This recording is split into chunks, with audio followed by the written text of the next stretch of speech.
మీకు యువన్ శంకర్ రాజా గారికి ఏంటి, you have a bond or something about every మూవీకి ఆయనే వర్క్ చేయాలని చెప్పి? I think I should tell you my connection with Yuvan Shankar Raja.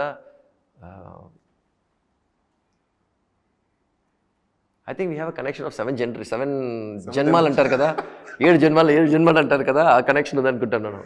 No, because I love melodies అండి. Melodies అంటే నాకు చాలా ఇష్టం ఎప్పుడు. అండ్ ఇళయరాజా గారి తర్వాత I think one of the best melodies only Yuvan Shankar Raja gives. అది వచ్చే ఐ థింక్ బయస్ కూడా చెప్పొచ్చు, because is my school friend also. And I'm also in debt to him a lot అనమాట. ఎందుకంటే యువన్ శంకర్ రాజా లేకుంటే విష్ణువర్ధన్ లేడు ఇప్పుడు. So I owe this to him.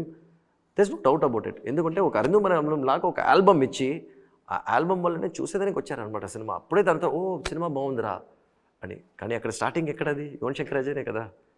Like అప్పుడు చెప్పుండొచ్చు కదా, విష్ణు నేను చేయలేను రా విష్ణు, ఎందుకంటే నేను చాలా బిజీగా ఉన్నాను. And he Hess done for many new directors which is very good actually. So Yuvan Shankar Raja is Yuvan Shankar Raja. And I'm so happy. Even Telugu audience కూడా చాలా యువన్ శంకర్ రాజా మ్యూజిక్ అంటే వాళ్ళు కూడా చాలా చాలా ఇష్టం.